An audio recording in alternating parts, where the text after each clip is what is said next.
Iż-żieda ta kważi 9% fil-prezz internazzjonali taż-żejt wara li pajjiżi produtturi taż-żejt deċidew li naqsu l-provista kienet tfisser żieda fil-prezzijiet tal-enerġija f'Malta kieku l-gvern ma ħax id-deċiżjoni favur l-istabilta.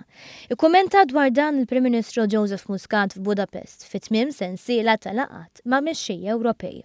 Li kieku m'għandniex sitwazzjoni fejn għandna l-qalba l-gass u għandna sitwazzjoni fejn tħallna l-proġett li permezz tiegħu qtajna dipendenza tal-ekonomija Maltija fuq il-prezz taż-żejt kieku dalgħodu qegħdin naħablu rasna kif ħanejdu n-nies li l-prezz tal-kontijiet tad-dawl u tal-ilma ħadd iżdied b'10% mill-inqas.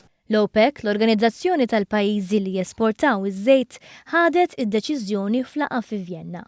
Laqal ir-riżultat tagħha kien wieħed mistenni wara li Saudi Arabja, membru ewlieni tal-OPEC, qalet li kienet lesta taċċetta tnaqqis fil-produzzjoni tagħha. Anke Russja qablet li tnaqqas il-produzzjoni. Dan kollu issa jimpatta fuq il-kontijiet tal-enerġija.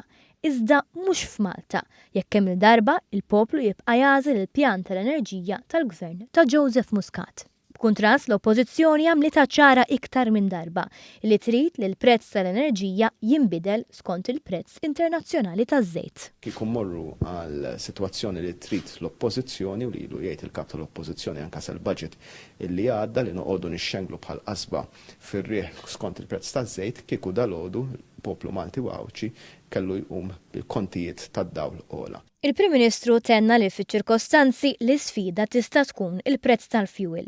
Prezz li żgur se jibqa' stabbli sal-aħħar tas-sena għaliex il-Gvern hawn ukoll li garantixxa stabilta. Iżda wieħed irid jara r-realtà fl-ewwel xhur tas-sena d-dieħla.